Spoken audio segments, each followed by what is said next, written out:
Assalamualaikum warahmatullahi wabarakatuh. Hai anak soleh dan soleha yang hebat. Bertemu lagi bersama Bu Jian Anita. Hari ini kita akan belajar tentang pencemaran lingkungan. Apa sih itu pencemaran lingkungan? Simak ya. Pencemaran lingkungan yaitu masuknya atau dimasukkannya makhluk hidup, zat, energi, dan atau komponen lain ke dalam lingkungan atau berubahnya tatanan lingkungan oleh kegiatan manusia atau proses alam sehingga kualitas lingkungan akan menurun. Nah, penyebab pencemaran lingkungan itu dibagi menjadi dua, yaitu akibat dari kegiatan manusia dan akibat dari peristiwa alam. Kegiatan yang diakibatkan oleh kegiatan manusia seperti kegiatan pertanian, kegiatan industri, kendaraan bermotor, dan juga kegiatan domestik.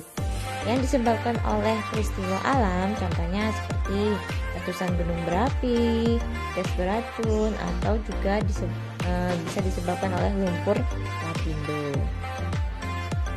Sebenarnya pencemaran lingkungan itu dibagi menjadi tiga, yaitu pertama pencemaran udara, pencemaran air, dan pencemaran tanah.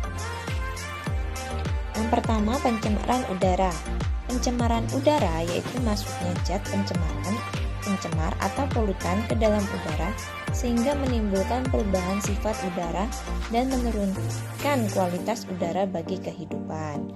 Nah, sumber pencemarannya bisa berasal dari asap gunung berapi yang mengandung belerang, gas beracun, asap kendaraan bermotor, asap dari kegiatan domestik, asap industri, CFC, dan sebagainya. Dampaknya yaitu bisa menyebabkan pemanasan global, efek rumah kaca, menurunnya kualitas udara. Yang kedua yaitu pencemaran air. Pencemaran air yaitu masuknya zat pencemar atau polutan ke dalam badan air sehingga menimbulkan perubahan sifat air yang menurunkan kualitas air secara fisik, biologis, kimia, atau radioaktif.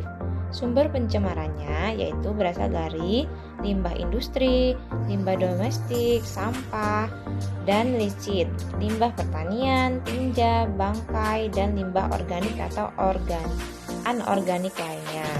Dampak pencemarannya dapat menyebabkan yang pertama yaitu kualitas air menurun. Air tidak dapat digunakan untuk kebutuhan hidup manusia dan makhluk hidup lain. Yang ketiga yaitu estetika menurun. Nah, kalian tahu air yang tercemar itu disebut dengan air kotor.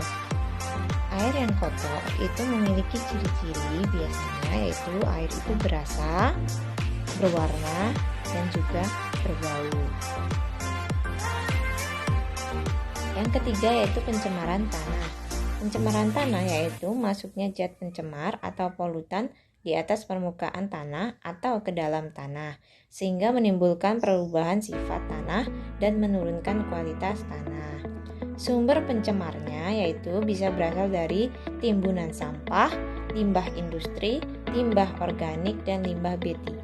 B3 itu adalah barang bekas berbahaya seperti paku, kaca.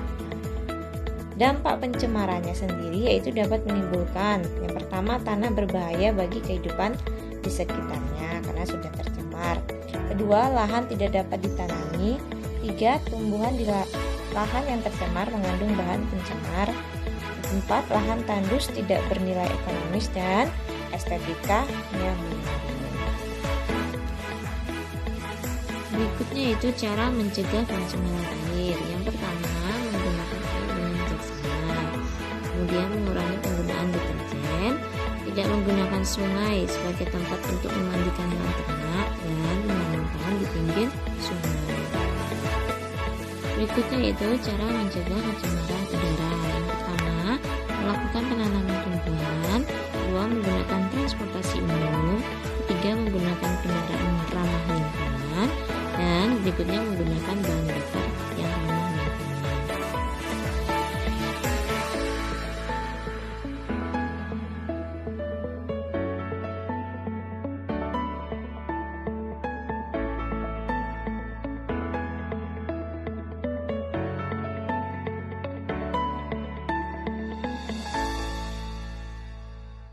Demikian penjelasan dari guru. Sekian, terima kasih. Wassalamualaikum warahmatullahi wabarakatuh.